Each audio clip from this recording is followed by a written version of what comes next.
요즘 정말 살기 힘들다, 복잡하다, 이런 생각 많이들 하시죠? 근데 만약에 이 모든 문제의 해답이 수천 년 전에 어떤 지혜 속에 숨어 있다면 어떨 것 같으세요? 오늘은 바로 그 놀라운 고대의 지혜, 노자의 이야기로 지금 이 혼란스러운 시대를 살아갈 힌트를 한번 찾아보려고 합니다. 자, 노자가 살았던 시대가 언제냐면요. 바로 춘추 전국시대예요. 이게 어떤 시대였냐면 기존의 질서는 완전히 무너지고 나라들이 서로 잡아먹으려고 매일같이 전쟁을 벌이던 정말 끔찍한 혼돈의 시대였어요.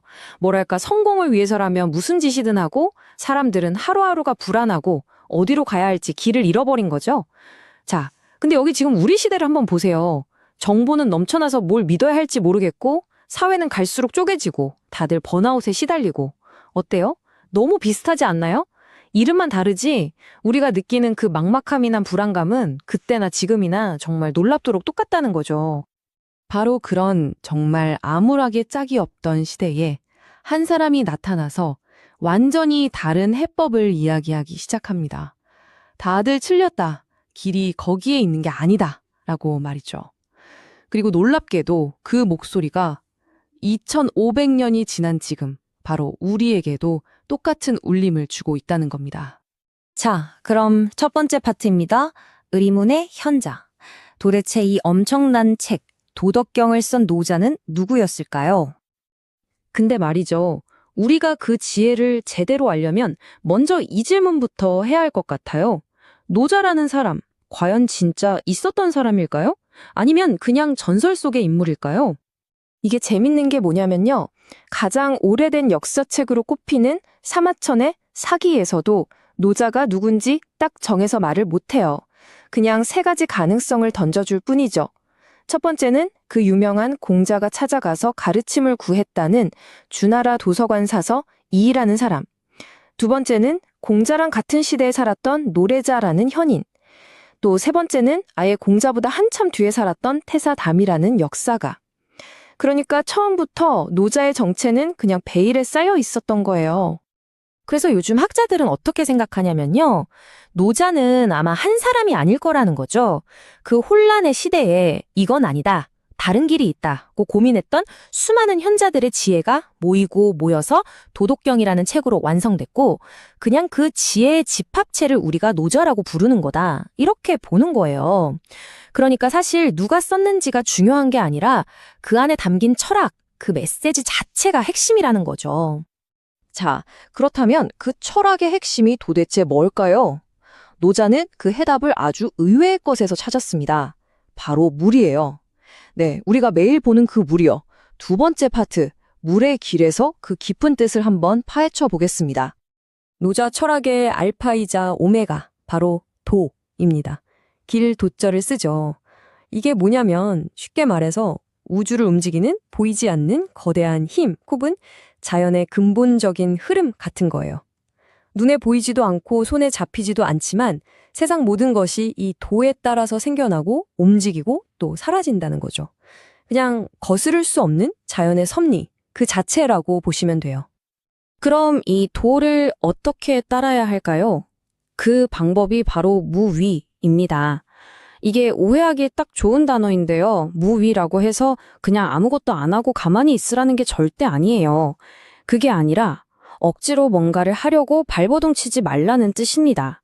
물 흐르듯이 자연의 흐름에 나를 맡기고 순리대로 행동하는 것. 그러니까 애써서 억지로 하지 않음의 지혜.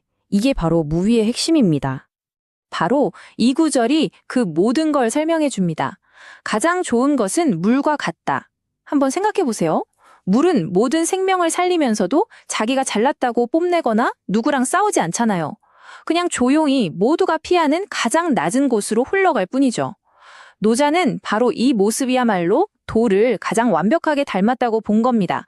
다투지 않고 자신을 낮추는 힘, 이게 바로 물의 지혜라는 거죠. 자, 좋습니다. 도, 무이, 물, 개념은 알겠는데 그래서 이걸 우리 삶에 어떻게 써먹냐? 이게 제일 중요하겠죠? 지금부터가 진짜입니다. 세 번째 파트, 바로 우리를 위한 노자의 행복 가이드, 그 구체적인 실천법들을 하나씩 알아보겠습니다. 자, 그 첫 번째 비결입니다. 바로 세상을 바라보는 우리의 시선, 즉 판단을 멈추는 것에서부터 시작합니다. 이게 무슨 말이냐면요. 우리가 어떤 걸 보고 와, 정말 아름답다 라고 하는 순간 우리 머릿속에선 동시에 아름답지 않은 것, 즉 추한 것이라는 기준이 생겨난다는 거예요. 저 사람은 착한 사람이라고 규정하면 자연스럽게 착하지 않은 사람이라는 편이 갈리게 되죠. 노자는 바로 이런 흑백 논리, 이분법적인 판단이야말로 세상을 가르고 끊임없이 갈등을 만들어내는 근원이라고 본 겁니다. 그냥 좋은 것도 나쁜 것도 없이 있는 그대로를 바라보는 연습, 거기서부터 모든 게 시작된다는 거죠. 세상을 판단하는 걸 멈췄다면 그 다음 단계는 뭘까요? 바로 그 판단의 중심에 있는 나 자신에 대한 집착을 내려놓는 겁니다. 두 번째 조언으로 바로 넘어가 보죠. 이것도 정말 기가 막힌 역설이에요. 나를 맨 뒤에 두니까 오히려 맨 앞에 서게 되고, 나를 잊어버리니까 오히려 나를 온전히 지킬 수 있다니. 말이 안 되는 것 같죠? 근데 노자는 하늘과 땅이 왜 영원한지 아냐고 물어요. 바로 자기 자신을 위해서 존재하지 않기 때문이라는 겁니다. 나 하는 그 욕심을 버릴 때 역설적으로 가장 나다운 나를 찾게 된다는 정말 깊은 통찰이죠. 나를 내려놓는 이 지혜는요, 이제 다른 사람들과의 관계, 세상과 관계를 맺는 방식으로까지 이어집니다. 그게 바로 세 번째 비결이에요. 여기서 다시 물의 지혜가 등장합니다. 생각해보세요. 물은 앞에 바위가 있다고 해서 그걸 부수려고 덤벼들지 않죠. 그냥 부드럽게 비켜서 흘러가잖아요.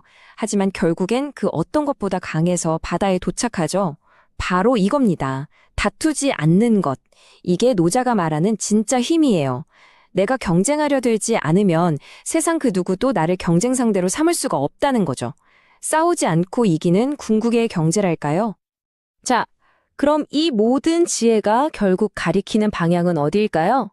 바로 진정한 힘이 어디서 나오는가 하는 근본적인 질문으로 이어집니다. 마지막 네 번째 조언 한번 들어보시죠. 핵심은 바로 이거예요.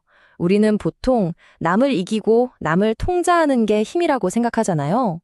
노자는 정반대를 말합니다. 진짜 힘은 남을 이기는 게 아니라 바로 나 자신을 이기는 데서 나온다는 거예요. 다른 사람을 잘 아는 건 그냥 똑똑한 거지만 나 자신을 제대로 아는 사람이야말로 진짜 밝은 사람, 즉 깨달은 사람이라는 거죠. 결국 가장 강한 사람은 자기 자신을 극복한 사람이라는 겁니다. 자, 이제 마지막 파트입니다. 노자의 가르침 중에서도 가장 깊고 어쩌면 가장 이해하기 어려운 개념일 수도 있어요. 바로 비어있음의 힘에 대한 이야기입니다. 이 구절이 정말 모든 걸 말해주죠. 30개의 바퀴살이 모여서 바퀴를 만들지만 정작 수레를 굴러가게 하는 건 그 가운데에 텅 빈 구멍이라는 거예요. 흙을 빚어서 그릇을 만들지만 그릇이 쓸모 있는 이유는 그 안에 빈 공간 때문이잖아요. 우리는 자꾸 눈에 보이는 것, 꽉 채워져 있는 것만이 가치 있다고 생각하는데 노자는 정반대죠. 진짜 쓸모, 진짜 가능성은 바로 그 비어 있음에서 나온다는 겁니다. 생각해보면 지금 우리 세상은 끊임없이 채우라고 말하잖아요. 더 많은 지식, 더 많은 돈, 더 많은 경험, 스케줄도 꽉꽉 채워야 하고요. 바로 그런 세상에서 노자의 지혜가 우리에게 던지는 메시지는 뭘까요? 바로 비움의 힘을 기억하라는 겁니다. 때로는 굽히는 게 더 강한 거고 단순한 게 훨씬 더 명확할 수 있다는 그 진리를 말이죠.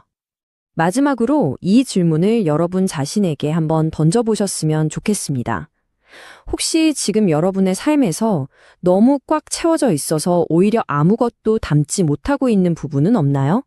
여러분의 일상, 여러분의 생각, 또 관계 속에서 약간의 빈 공간을 허락한다면 과연 어떤 새로운 가능성이 열릴 수 있을까요? 한 번쯤 깊이 생각해 볼 만한 질문인 것 같습니다.